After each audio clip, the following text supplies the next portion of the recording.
مقرر شعلہ بیان، عالم بعمل، مدرسہ حضا کے استاد حضرت مولانا مفتی اسد اللہ حیدر صاحب کو کہ وہ تشریف لائیں اور اپنی قیمتی نصائح سے ہمارے اور آپ کے علم میں اضافہ کریں۔ حضرت مولانا مفتی اسد اللہ حیدر صاحب۔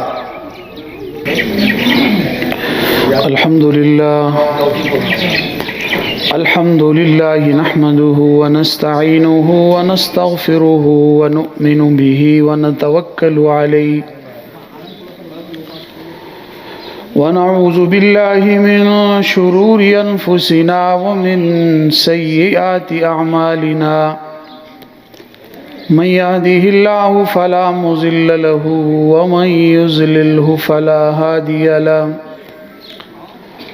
ونشهد أن لا إله إلا الله وحده لا شريك له ونشهد أن سيدنا وسندنا ومولانا محمدا عبده ورسوله أما بعد فأعوذ بالله من الشيطان الرجيم بسم الله الرحمن الرحيم لقد من الله على المؤمنين إذ بعث فيهم رسولا صدق الله العظيم وصدق رسوله النبي الكريم ونحن على ذلك لمن الشاهدين والشاكرين والحمد لله رب العالمين۔ میرے ہاتھ میں ہے قرآن، میرے ذہن میں اجالا، مجھے کیا جھکا سکے گا یہ ظلمتوں کا پالا۔ مجھے فکر امن عالم، تجھے اپنے آپ کا غم، میں طلوع ہو رہا ہوں تو غروب ہونے والا۔ وہ معزز تھے زمانے میں مسلمان ہو کر، اور ہم ذلیل ہوئے تارک قرآن ہو کر۔ انتہائی واجب الاحترام، قابل عزت تکریم میرے مسلمان بھائیو، دوستو اور بزرگوں، اللہ رب العزت نے مجھ اور آپ پر بلکہ پوری کی پوری دنیا پر، چاہے وہ دنیا عالم انسانیت ہو، چاہے عالم حیوانات ہو، عالم جمادات ہو، اللہ نے کروڑوں احسانات، کروڑوں انعامات ہمارے اوپر نازل فرمائے، لیکن اللہ نے کسی بھی انعام کے متعلق یہ نہیں فرمایا کہ دنیا کے لوگوں میں نے تمہارے اوپر بہت بڑا احسان کیا ہے۔ اللہ دوسری نعمتوں کے متعلق ارشاد فرمایا وَإِن تَعُدُّوا نِعْمَةَ اللَّهِ لَا تُحْصُوهَا، تم اگر اللہ کی نعمتوں کو گننا چاہو گے گن نہیں سکو گے۔ لیکن جب بات حضرت محمد صلی اللہ علیہ وسلم کی آئی تو اللہ رب العزت نے ارشاد فرمایا لَقَدْ مَنَّ اللَّهُ عَلَى الْمُؤْمِنِينَ إِذْ بَعَثَ فِيهِمْ رَسُولًا، میں نے تم پر، ایمان والوں پر خاص طور پر رحم کیا کہ میں نے اس میں رسول کو بھیجا، ایک رسول کو مبعوث فرمایا، اور اس رسول کو مبعوث فرما کر فرمایا کہ اس رسول حضرت محمد صلی اللہ علیہ وسلم کے 4 کام ہیں۔ اِذْ بَعَثَ فِيهِمْ رَسُولًا، میں نے تمہارے درمیان رسول کو مبعوث فرمایا، لیکن مبعوث کس طرح فرمایا؟ فرمایا یتلو علیہم آیاتہ، سب سے پہلا کام اس رسول کا ہے کہ یہ یتلو علیہم آیاتہ، کہ یہ آیات کی تلاوت کرتا ہے، یہ قرآن مجید کو پڑھتا پڑھاتا ہے، یہ قرآن مجید کو سناتا ہے، اس کی تلاوت کرتا ہے، یتلو علیہم آیاتہ، اور پھر فرمایا بعض آیات کے اندر کہ وَيُزَكِّيهِمْ، کہ اس قرآن مجید کے ذریعے یہ دنیا کے لوگوں کا تزکیہ کرتا ہے، وَيُعَلِّمُهُمُ الْكِتَابِ، یہ کتاب کی تعلیم دیتا ہے، وَالْحِکْمَةِ، یہ کتاب کے ترجمہ اور تفسیر اور سنت کی تعلیم دیتا ہے۔ یہ چار کام اللہ رب العزت نے اپنے پیارے پیغمبر حضرت محمد صلی اللہ علیہ وسلم کے لیے چنے۔ سب سے پہلا کام قرآن مجید کی تلاوت، اس کے الفاظ کو ٹھیک کرنا، اس کے الفاظ کو صحیح کرنا، قرآن کو صحیح سے پڑھنا۔ دوسرا کام وَيُعَلِّمُهُمُ الْكِتَابِ، ان الفاظ کا ترجمہ سکھانا، کتاب کا ترجمہ، اس کے الفاظ سکھانا۔ اور تیسرا کام وَيُزَكِّيهِمْ، فرمایا کہ ان کے ذریعے ایمان والوں کا تزکیہ کرنا، ایمان والوں کو یہ بتانا کہ قرآن تمہیں کس چیز کا حکم دیتا ہے اور کس چیز سے روکتا ہے۔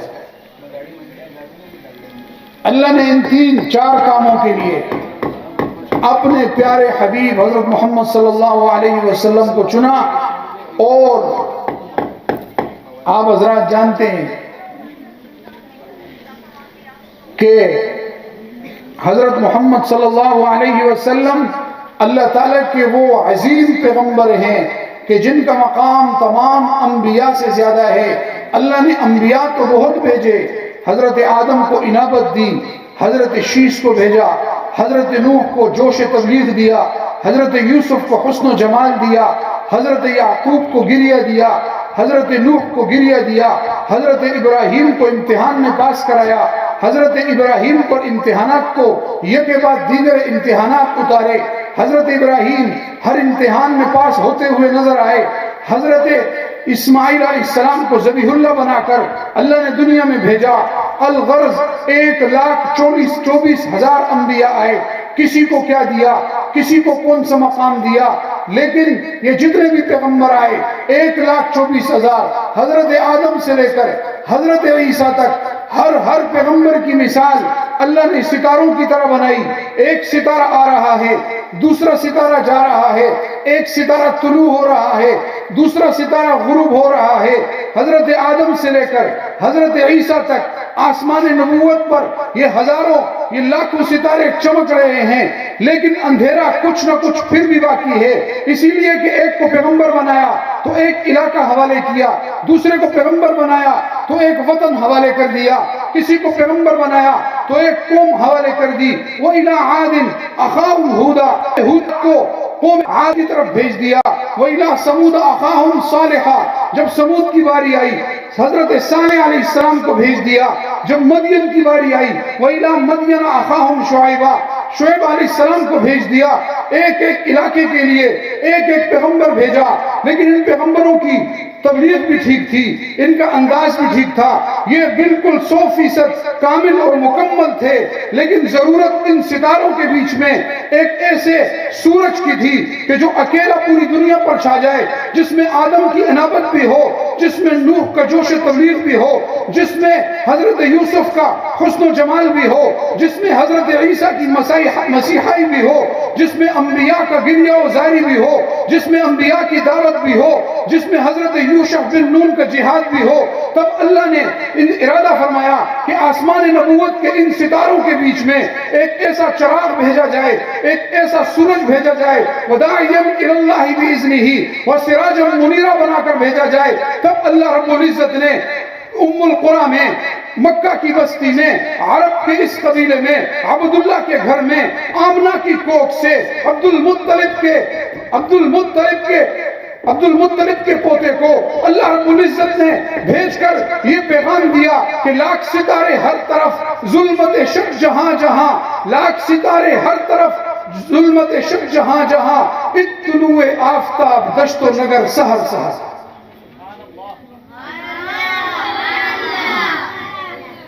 ہر وقت کے اندر، ہر زمانے کے اندر کوئی زمانہ ایسا نہیں گزرا کہ روئے زمین پر کوئی پیغمبر نہ ہو۔ ایک پیغمبر کو اللہ نے بھیجا، بنی اسرائیل کے درمیان میں آیا، لوگوں کو آ کر دین کی تبلیغ کی، لوگوں کو آ کر دین کی دعوت دی، قوم نے شہید کر دیا۔ دوسرا پیغمبر آیا، شہید ہو گیا۔ تیسرا پیغمبر آیا، شہید ہو گیا، پیغمبر آتے رہے، شہید ہوتے رہے، کہ ایک ایسا نبی بھیجا، ایک ایسا پیغمبر بھیجا کہ جس کے آنے کے بعد پھر کسی اور کی نبوت کی کوئی ضرورت نہیں تھی، کیونکہ اس کو اگر آپ دیکھو گے، اس کے حسن و جمال کو دیکھو، کیا اس میں یوسف کا حسن جمال ہے کہ نہیں ہے؟ تو آؤ میں آپ کو تھوڑا سا اس کا حسن جمال بھی دکھا دوں۔ ایک طرف حضرت یوسف ہیں، ایک طرف مصر کی خواتین ہیں، ایک طرف زلیخا ہے۔ یہ بھی حضرت محمد رسول اللہ کو، اس وقت کے پیغمبر حضرت یوسف کو مصر کی خوبصورت عورتیں جب دیکھتی ہیں تو بڑی حیران ہوتی ہیں اور کہتی ہیں ان ھذا الا ملک کریم، یہ تو انسان معلوم نہیں ہوتا، یہ تو خوبصورت فرشتہ معلوم ہوتا ہے، تو اتنا خوبصورت، اتنا پیارا پیغمبر ہے۔ لیکن آؤ میں آپ کو ایک اور پیغمبر کا دیدار کراتا ہوں جس میں حضرت یوسف کا بھی حسن جمال اعلیٰ درجے میں موجود ہے، جس کو دیکھ کر حضرت عائشہ نے فرمایا تھا لواحی زلیخا لو رأین جبینہ، اگر زلیخا کی سہیلیاں محمد رسول اللہ کی پیشانی کی چمک کو دیکھ لیتی لأسرن بالقطع القلوب علی الید، تو پھر وہ اپنے ہاتھوں پر چھریاں نہ پھیرتی، وہ اپنی گردنوں پر چھریاں پھیر دیتی۔ آؤ میں آپ کو لے کے چلتا ہوں محمد رسول اللہ کے اس حسن کی طرف جس کے بارے میں علامہ اقبال نے کہا تھا، جس کے بارے میں علامہ اقبال نے کہا تھا یہ پھول نہ ہوتے تو شکنیوں کا تبسم بھی نہ ہوتا، یہ گل نہ ہوتے تو بلبل کا ترنم بھی نہ ہوتا، نبض ہستی میں غنچے بھی پریشاں ہوتے، خیمہ افلاک میں پھر سے تشدد ہوتا، توحید کے نعروں میں تردد ہوتا، نہ دست و جبل توحید کے حدیقہ ہوتے، نہ مزین تیرے ذکر سے بیاباں ہوتے، حصول وحی میں موسیٰ طور پہ پہنچے، پھر کیا عجب کہ وحی تیرے حضور پہ پہنچے۔ یہ وہ محمد الرسول اللہ ہے جس کے بارے میں مفسرین نے لکھا ہے اللہ رب العزت نے اپنے آخری نبی حضرت محمد رسول اللہ کے حسن و جمال کو چھپا کر رکھ دیا تھا۔ اگر اللہ اپنا پورا حسن محمد رسول اللہ پر ظاہر فرما دیتے تو کسی میں ہمت نہ ہوتی کہ محمد رسول اللہ کے چہرے کو آنکھ بھر کے دیکھ سکتا۔ یہ وہ پیغمبر جس میں حضرت یوسف کا حسن و جمال بھی اعلیٰ درجے میں موجود ہے۔ انبیاء کو اللہ نے بھیجا جہاد کے میدان کے لیے،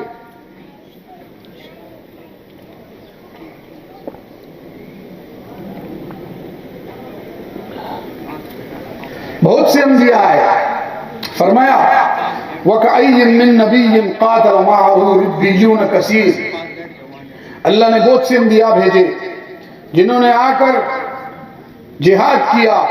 حضرت یوشع بن نون کا جہاد بھی آپ حضرات کو معلوم ہوگا، سنتے رہتے ہوں گے۔ حضرت موسیٰ علیہ السلام اپنی قوم کو لے کر جا رہے ہیں، آؤ میں تمہیں جہاد سکھاؤں۔ بہت سے پیغمبر آئے، اللہ نے مجاہد بنا کے بھیجا۔ آج بھی آپ انجیل اٹھا کر دیکھیں، اس میں لکھا ہوا ہے حضرت عیسیٰ نے اپنی قوم سے کہا تم کیا کہتے ہو؟ میں امن لے کر آیا ہوں۔ میں امن لے کر نہیں آیا ہوں، میں تو تلوار چلانے آیا ہوں۔ یہ آج جو لوگ اسلام پر اعتراض کرتے ہیں کہ اسلام تو تلوار کے ذریعے پھیلا ہے، اس میں عیسائی بھی اعتراض کرتے ہیں، اس میں ملحد بھی اعتراض کرتے ہیں۔ تمہیں اعتراض کا حق ہی نہیں ہے، کیونکہ تمہاری کتاب انجیل میں لکھا ہوا ہے۔ حضرت عیسیٰ نے فرمایا تم کیا کہتے ہو؟ میں دنیا میں امن پھیلانے آیا ہوں، میں امن پھیلانے نہیں آیا، میں تلوار چلانے آیا ہوں۔ پھر اللہ رب العزت نے دنیا کو دکھانا تھا کہ چھوٹے چھوٹے بڑے بڑے انبیاء بڑا بڑا جہاد کرتے رہے۔ یوشع بن نون نے جہاد کیا، حضرت عیسیٰ نے جہاد کیا، حضرت موسیٰ نے جہاد کیا۔ پھر اللہ رب العزت نے اس جہاد کو اعلیٰ اور ارفع شکل میں دکھانا تھا۔ اللہ نے اپنی نصرت کا جو اصل وعدہ کیا تھا اللہ نے وہ دکھانا تھا۔ تب اللہ رب العزت نے اپنے پیارے حبیب حضرت محمد صلی اللہ علیہ وسلم کو بھیجا۔ آپ جب دنیا میں آئے، آپ نے جب تلوار اٹھائی تو آپ نے فرمایا سب سے پہلے دنیا نے امن بھی دیکھا، دنیا نے تبلیغ بھی دیکھی، دنیا نے دیکھا کہ محمد رسول اللہ کا صبر کیسا پیارا ہے۔ یہی نبی ہے، راستے میں کانٹے بچھائے جا رہے ہیں، اخلاق سے پیش آ رہا ہے، یہی نبی ہے۔ حضرت عمر تلوار لے کر قتل کرنے نعوذ باللہ آ رہے ہیں، اخلاق سے رام کر دیا، یہی نبی ہے۔ ہر جگہ اخلاق دکھا رہا ہے۔ اللہ نے جب انبیاء کے اخلاق دیے، حضرت نوح کو اللہ نے بہت زبردست اخلاق دیے تھے، یہاں تک کہ حضرت نوح نے 950 سال قوم کو اخلاق سے سمجھایا۔ اخلاق سے بتایا. اللہ نے حضرت نوح کے اخلاق کو بلند طریقے پہ دکھانا تھا, محمد الرسول اللہ کے اخلاق دکھا دیے. ایک وقت تک اخلاق چلتا رہا, لیکن جب اللہ رب العزت نے ارادہ فرمایا کہ اب ذرا اس پیغمبر کے اندر میں اپنی شان جلالی بھی دکھا دوں, تو پھر اللہ نے اپنے پیغمبر سے فرما دیا یا ایھا النبی حرض المؤمنین علی القتال, اے پیغمبر اب وقت آ چکا ہے مومنین کو قتال پر ابھاریے. تب پھر دنیا نے دیکھا وہی پیغمبر جس کے اخلاق آسمان سے ٹکرا رہے تھے, اس نے ان لوگوں کے لیے کہ جو مانتے نہیں تھے, جن کا علاج صرف آپریشن تھا, جو ایسے کینسر میں مبتلا تھے کہ جن کا علاج باتوں سے نہیں ہوتا تھا, تب محمد رسول اللہ صلی اللہ علیہ وسلم نے تلوار اٹھائی. پیغمبر کے چھوٹے سے کمرے کی دیواروں پر تلواریں لٹکی ہوئی ہیں. صورتحال یہ ہے کھانے کے لیے کچھ نہیں ہے, لیکن تلواروں پر چاندی چڑھی ہوئی ہے. اب جب ایک آدمی اس کو کھانے کو کچھ نہ ملے تب وہ کیا کرتا ہے, گھر سے سونا اور چاندی اٹھا کے بیچ دیتا ہے. محمد رسول اللہ کے بارے میں عائشہ فرماتی ہے مہینہ گزر گیا, کھانے کو کچھ نہیں تھا, ہم نے کبھی چولہا نہیں جلایا, اور تلواروں پہ چاندی چڑھی ہے. تلواریں بیچنے کے لیے تیار نہیں ہے, دشمن کے لیے ہر وقت تیار ہے. تب پھر پیغمبر نے تلوار اٹھائی, تلوار اٹھا کر اعلان فرمایا انا الزحوق القتال, تم نے مجھے ہنستے ہوئے دیکھا ہے, میں ہنستا بھی ہوں جب میدان میں اترتا ہوں, پھر قتال بھی کرتا ہوں. صحابہ فرماتے ہیں غزوہ حنین میں جب دشمن نے ایک دم حملہ کیا تو ہم شروع میں ڈر کے پیچھے کی طرف بھاگے. جب ہم دور بھاگے تو ہم نے دیکھا, ہم نے کہا ہمارا نبی کہاں ہے. جب دیکھا تو پیغمبر جہاں پر موجود تھے اس سے 2 قدم آگے بڑھ چکے تھے. ہم نے دوبارہ تلواریں سنبھالی. ہم بڑے حیران ہوئے کہ وہ پیغمبر جو اخلاق کا درس دیتا ہے, وہ پیغمبر جو بظاہر دنیا دیکھتی ہے مسکراتے ہوئے نظر آتا ہے, دشمن کے ہزاروں کے مقابلے میں اکیلا تلوار اٹھا کر میدان جہاد میں موجود ہے. پھر دنیا نے دیکھا اس کی تلوار چلی, اور صحابہ کرام نے جب پیغمبر کو ڈٹے ہوئے دیکھا فرمایا نحن الذین بایعوا محمدا علی الجہاد ما بقینا ابدا, اے پیغمبر ہم نے آپ کے ہاتھ پہ بیعت کر لی, ہم جب تک زندہ رہیں گے آپ کے ساتھ جہاد کرتے رہیں گے. اللہ رب العزت نے اپنے پیارے حبیب حضرت محمد رسول اللہ کو جب تلوار کا حکم دیا, صحابہ کی یہ جانساری دیکھی تو پیغمبر فرماتے ہیں اللہم لا خیر الا خیر الاخرہ فرحم الانصار والمہاجرہ. تبھی انصار اور مہاجرین محمد الرسول اللہ کے ساتھ میدان میں اترتے ہیں, غزوہ بدر میں اترتے ہیں. غزوہ بدر میں سامنے 1000 کا لشکر, ادھر 313, ان کے ہاتھوں میں لکڑیاں, ان کے ہاتھوں میں چمکتی ہوئی تلواریں. انہوں نے 2 دن سے کھانا نہیں کھایا, وہ رات کو شرابیں پی کر اونٹ کو ذبح کر کے ان کے شوربے بنا کر ان کے گوشت بنا کر کھا رہے ہیں. ان کو محمد الرسول اللہ قرآن سنا رہے ہیں, ان کے پیچھے عورتیں کھڑی ہو کر ان کو گانے سنا رہی ہیں. تب یہ گانے والوں کا اور قرآن والوں کا آمنا سامنا شروع ہوا. پھر دنیا نے دیکھا ایک طرف 313 لکڑیاں لے کر کھڑے ہیں, ایک طرف 1000 کا لشکر تلواریں لے کے کھڑا ہے. ایک غیر مسلم سپہ سالار کہتا ہے کہ میں حیران ہوں کہ یہ محمد الرسول اللہ ایک وقت میں اتنا زبردست مبلغ بھی ہے, ایک وقت میں اتنا زبردست اخلاق والا بھی ہے, لیکن بدر کی جنگ میں حیران ہوں اس نے اپنی قوم کو کس طرح تیار کیا, کس طرح لڑایا کہ 313 کے نہتے کے لوگ 1000 کے لشکر پر یوں ٹوٹ پڑے. اس طرح جنگ شروع ہوئی کہ اس جنگ کا کوئی مقابلہ نہیں تھا. یہ کوئی جذباتی باتیں نہیں ہیں, قرآن مجید اٹھا کر دیکھ لیں. پھر اللہ رب العزت نے دکھا دیا کہ یہ چھوٹا سا لشکر اتنے لوگوں پر بھاری پڑ گیا, اتنے لوگوں کو کم من فئۃ قلیلۃ, چھوٹے سے لشکر نے غلبت فئۃ کثیرۃ, بڑے لشکر کو گرا دیا. آج ہم دنیا کے لوگوں کو کہتے تھے کہ تھوڑے سے لوگ بھی بہت ساروں پر غالب آ جاتے ہیں, یہ لوگ کہتے ہیں پاگل ہو گئے ہو, امریکہ سے زیادہ کون طاقتور ہے, کون طاقتور ہے. ہم سمجھاتے تھے, بہت عرصہ گزر گیا, 2-3 صدیاں گزر گئی, مسلمان قرآن پڑھاتے ہوئے اپنے مومنین کو بھی, مسلمانوں کو بھی, اور وہ لوگ جو غیروں سے متاثر ہیں ان کو بھی سمجھاتے ہیں کہ دیکھو تھوڑا سا لشکر بھی کبھی کبھار زیادہ پر غالب آ جاتا ہے. پچھلے زمانے میں ہو چکا ہے. وہ کہتے تھے ہمیں سمجھ میں نہیں آ رہا, مولوی صاحب اتنی فضول باتیں نہیں کرو, جذباتی باتیں کرتے ہو, قوم کو جہاد پہ ابھارتے ہو, پھر ان کو مرواتے ہو. تو میرے بھائیوں یہ قوم کا یہ ہوتا تھا. 2-3 صدیاں گزر گئی, ایک مولوی صاحب کہنے لگے یا اللہ میں آپ سے یہ دعا کرتا ہوں یہ بھی نصیب فرما, یہ بھی نصیب فرما, اور شہادت کی موت بھی نصیب فرما. تو کسی زمانے میں لوگ کہتے تھے مولوی صاحب جہاد پہ آپ نکلتے نہیں ہیں, حلوے میں کوئی بم رکھتا نہیں ہے, تو شہادت کہاں سے ملے گی. یہ اعتراض بالکل ٹھیک تھا, یہ بات بالکل ٹھیک تھی. تو میں بتا رہا تھا کہ اللہ نے محمد الرسول اللہ کو بھیجا، وہ محمد الرسول اللہ جس کو انبیاء کا حسن دیا، انبیاء کا اخلاق دیا، انبیاء کی تلواریں دی، جس کو جو پچھلے انبیاء کو دیا تھا اس کو کامل اور اکمل درجے میں دیا تھا۔ اتنے عظیم پیغمبر آج میرے سامنے یہاں طلباء بھی موجود ہیں، میرے سامنے یہاں دوست احباب بھی موجود ہیں۔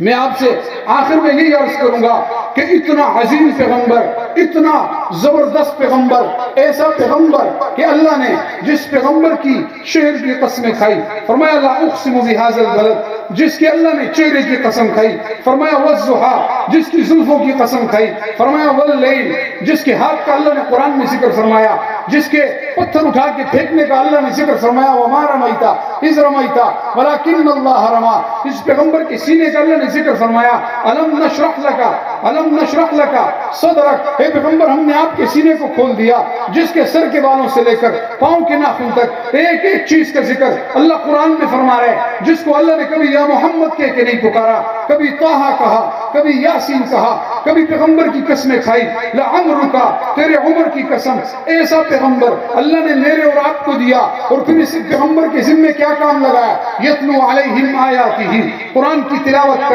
یہ پیغمبر اتنا عظیم پیغمبر، قرآن کی تلاوت، ہمیں شکر کرنا چاہیے کہ اللہ رب العزت نے جو اپنے آخری پیغمبر حضرت محمد الرسول اللہ کے لیے جس چیز کو پسند کیا، میرے اور آپ کے لیے بھی اللہ نے اسی چیز کو پسند کیا۔ یتلو علیہم آیات ویزکیہم ویعلمہم الکتاب والحکمہ۔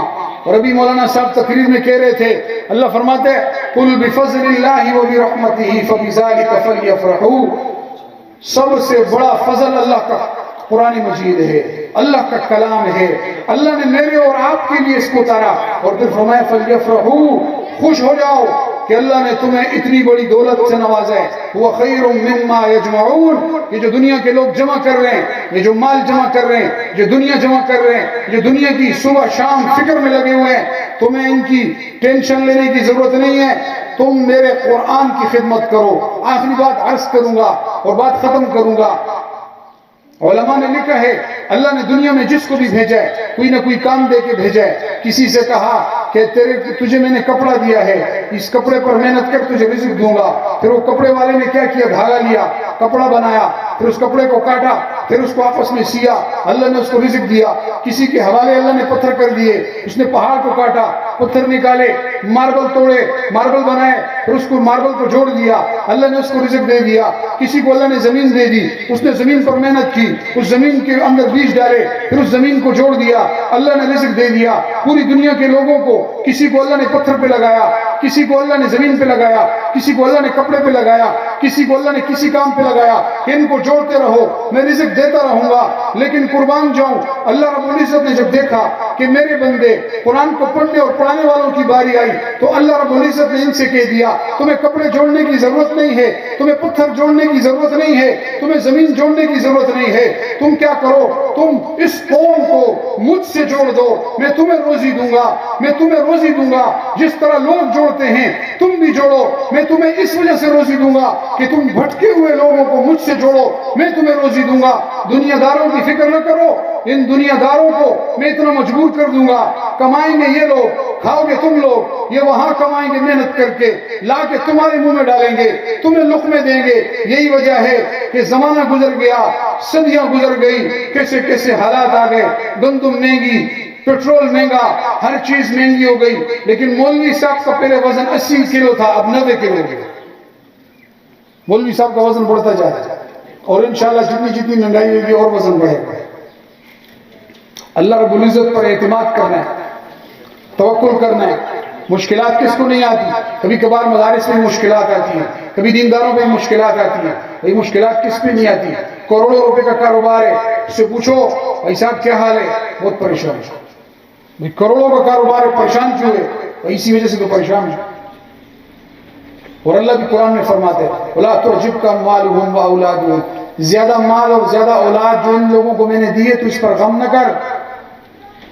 اے میرے بندے، ان کی زیادہ اولاد اور زیادہ مال کو دیکھ کے غم نہ کر۔ انما یرید اللہ لیعذبہم فی الدنیا، اللہ نے ان کو زیادہ مال اور زیادہ اولاد اس لیے دی تاکہ ان کو دنیا میں پہلے عذاب دے پھر آخرت کا عذاب لگے۔ تو اس لیے پوری دنیا کی روزی گھومتی ہے اور مولوی کے پیٹ میں آتی ہے. لہٰذا غم کرنے کی ضرورت نہیں، اللہ پر توکل کرنا ہے.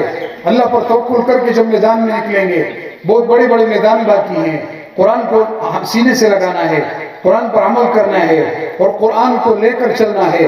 اس قرآن مجید کا کے ساتھ اپنا تعلق بنانا ہے. پچھلے دنوں میں ایک آپ سنتے رہتے ہوں کہ ڈاکٹر اسرار صاحب فوت ہو چکے ہیں. وہ قرآن مجید کی بہت زیادہ تفسیر بیان کرتے تھے. پچھلے دنوں میں اس کی کوئی ویڈیو سامنے آئی تو کہنے لگے ایک شعر نے میری زندگی بدل دی، ایک شعر نے. اور وہ یہ شعر یہ تھا کہ طالب علمی کے زمانے میں میں نے پڑھا، وہ معزز تھے زمانے میں مسلمان ہو کر اور ہم ذلیل ہوئے تارک قرآن ہو کر. وہ معزز تھے زمانے میں مسلمان ہو اور ہم ذلیل ہوئے تارک قرآن ہو کر. آج اگر ہم کسی کو کہیں کہ ہم نے اس لیے آج ترقی نہیں کی کیونکہ قرآن کو چھوڑ دیا، کہتے ہیں مولوی صاحب کیا باتیں کر رہے ہو، قرآن سے کون سی ترقی. میں آپ سے پوچھتا ہوں، ایک سوال کرتا ہوں، بات آخری کر لو. میں آپ سے ایک سوال کرتا ہوں، اللہ رب العزت نے تو تورات زبور اور انجیل کو بھی نازل کیا تھا، پھر محمد رسول اللہ کے زمانے تک تورات زبور اور انجیل کے ماننے والوں نے ترقی کیوں نہیں کی؟ کیوں نہیں کی ترقی؟ جنہوں نے زبور پر عمل کیا ترقی کیوں نہیں کی؟ کیوں انہوں نے ایجادات نہیں کی؟ کیوں انہوں نے سیارے دریافت نہیں کیے؟ کیوں انہوں نے مشینیاں نہیں بنائی؟ اور وہ لوگ جو تھوڑا بھی انصاف سے کام لیتے ہیں وہ کہتے ہیں خدا کی قسم سب سے پہلے دنیا کی چیزوں کی طرف توجہ قرآن نے دلائی ہے. قرآن کیا کہتا ہے؟ ان فی خلق السماوات والارض، آسمانوں کی تخلیق پر غور کر، زمین کی تخلیق پر غور کر، ہواؤں کو دیکھ، ستاروں کو دیکھ. وبالنجم هم يهتدون، ستاروں کو دیکھ، اس کو دیکھ، اس کو دیکھ. دنیا آج تک جب تک قرآن نازل نہیں ہوا تھا دنیا اسی طرح مخلوق تھی، اسی طرح غیر ترقی یافتہ تھی. قرآن نازل ہوا، قرآن نے کہا آسمانوں پہ غور کرو، زمینوں پہ غور کرو، ستاروں پہ غور کرو، سیاروں پہ غور کرو، زمین کی فضاؤں کو دیکھو، اس کو دیکھو، ان چیزوں پہ غور کرو، ان جانوروں پہ غور کرو. ایک ایک چیز پہ غور کرنے کا حکم دیا. تب اس پر لوگوں نے غور کرنا شروع کیا. جب غور کرنا شروع کیا تو پھر دریافتیں شروع ہوئی. یہ جو آسمان پر آج آپ کو اڑتے ہوئے جہاز نظر آ رہا ہے یہ پہلے محمد رسول اللہ سے پہلے کیوں نہیں تھا؟ یہ جو آج آپ کو اتنی لمبی لمبی چیزیں، یہ جو آج دنیا کے لوگ کہہ رہے ہیں ہم چاند پہ جا کے گھر لے رہے ہیں، یہ چاند پہ گھر لے جانے کی باتیں پہلے کیوں موجود نہیں تھی؟ یہ قرآن ہے جس نے آ کر انسانیت کی عقل کو پھیلایا ہے. اور ایک بات اور عرض کرتا چلوں، لوگ یہ کہتے ہیں اچھا ٹھیک ہے اتنی بات مان لیتے ہیں کہ قرآن مجید نے آ کر ان دریافتوں کو کیا ہے اور آسمان اور زمینوں کی طرف غور دلایا ہے، تو پھر مسلمانوں نے ترقی کیوں نہیں کی؟ غیر مسلم کیوں ترقی کر گیا؟ آپ یاد رکھیں، اس بات کا جواب بھی سن لیں. 1000 سال تک اس دنیا میں مسلمان سائنسدان تھے ہر جگہ. یہ جتنی بھی سائنس نے ترقی کی اس کے پیچھے مسلمان سائنسدان. یہ جتنی بھی آج ڈاکٹری نے ترقی کی اس کے پیچھے مسلمان ڈاکٹر ہیں، باقاعدہ نام موجود ہے.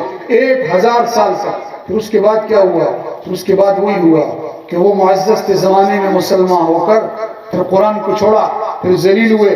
پھر ہماری وہ ترقی جس پر ہم نے ترقی کی تھی، جس کو ہم نے پھیلایا تھا، جس کو ہم نے شروع کیا تھا، جب وہ عروج کے قریب پہنچی تو اللہ کی کسی کے ساتھ رشتہ داری تو نہیں ہے. پھر اس قوم نے قرآن کو چھوڑا، پھر اس قوم نے اس زمین آسمان کو سب کچھ سمجھا. اللہ نے وہ ترقی اٹھا کر غیر مسلموں کے گلے میں ڈال دیا، ان کی گود میں ڈال دیا. یہ خود مانتے ہیں. 1000 سال تک. ایک بات عرض کر کے بات ختم کروں گا، بات سے بات نکل رہی ہے تو اس لیے عرض کر رہا ہوں. حضرت ابو بکر صدیق کو دیکھو، حضرت عمر کو دیکھو کہ 22 لاکھ مربع میل کا اکیلا حکمران ہے. مجال ہے کہ 22 لاکھ مربع میل کی حکمرانی پر کہیں پر ظلم تو ذرا ہو کر دکھائے. پھر عمر کی تلوار چلتی تھی. حضرت معاویہ کو دیکھو، 64 لاکھ مربع میل کا اکیلا حکمران ہے. اس کے بعد کے بڑے بڑے لوگ آئے، پوری دنیا پر حکمرانی کی. آدھی سے زیادہ دنیا پر حکمرانی، بلکہ پوری دنیا پر حکمرانی میں نے اور آپ نے کی ہے.